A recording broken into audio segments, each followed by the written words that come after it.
My name is Winston Churchill.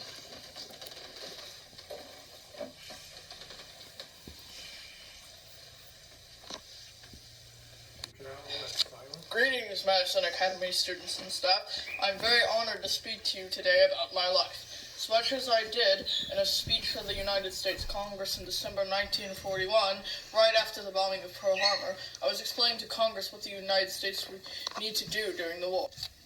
But before I tell you about the war, let me tell you a little bit about my life. I was born November 30th, 1874. In my early years, I was sent off to boarding school. How I hated schools and what a life of anxiety I lived there. Personally, I'm always ready to learn, but I do not like being taught.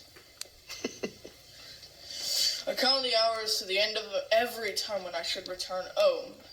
However, I didn't really see my parents. I mostly saw my nanny, Elizabeth Everest. Elizabeth is like a mum to me. After completing formal education, I enjoyed a short but good career in the British Army. As I was saying, while in the Army, I wrote military reports and 2 books on my experiences. In 1899, I left the Army and worked as a war correspondent for a daily newspaper. While reporting on the Boer War in South Africa, I was taken prisoner by the Boers. I made headlines when I escaped, traveling a very long way to Portuguese territory. Upon my return to Britain, I wrote about my experiences in another book. In World War I held several government positions, including First Lord of the Admiralty and Minister of Munitions. From 1919 to 1922, I served as Minister of War and Air. Fractures in the Liberal Party led to my defeat as a Member of Parliament in 1922. And then I rejoined the Conservative Party. Take that, Liberal Party. With the defeat of the Conservative Party in 1929, I was out of government, and I was perceived as a right-wing extremist out of touch with the people. I am best remembered for successfully leading Britain through World War II and my determination to stop Adolf Hitler. I was famous for my inspiring speeches and for my refusal to give in even when things were going badly. In the 1930s, I was a leading voice to tell the world that Hitler was a terrorist. Parliament had no stomach for getting involved into another war, so they appeased Hitler and did not oppose his anti-Semitic and racist policies.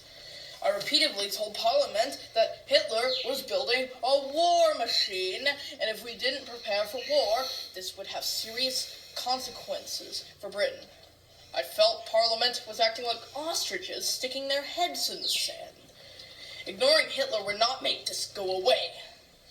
But after German army invading other countries, Parliament saw that I was right and began funding the British war effort. As I was saying, I was appointed by the Prime Minister Lord of the Admiralty, and my wife and I moved to London.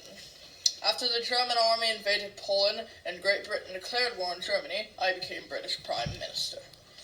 I was a part of the Allied powers during World War II, along with Franklin Roosevelt and Joseph Stalin. I didn't get along with Stalin that much. As Prime Minister during most of World War II, I rallied the British people and led the country from the brink of defeat to victory. But as the war wound down, I proposed plans for social reforms in Britain but was unable to convince the public. Despite Germany's surrender on May 7th, 1945, I was defeated in the general election, July 1945. And that 6 years after my defeat, I continued to have an impact on world affairs. In March 1946, while on a visit to the United States, I made my famous Iron Curtain speech, warning of Soviet domination in Eastern Europe. I also advocated that Britain remain independent from European coalitions. With the general election of 1951, I returned to government, and I became Prime Minister for the second time in October of 1951. All through these years in government, I spent any free time I had painting landscapes. I loved painting, and it helped me relax from the pressures of my job. Sadly, I died on January 24th, 1965, at age 90, in my London home, 9 days after suffering a severe stroke. This is Winston Churchill, signing off. That was excellent. But you should end it with a little slide too, saying "fiend." But then that would be too long. So I'm already 2 seconds over the line. Oh well.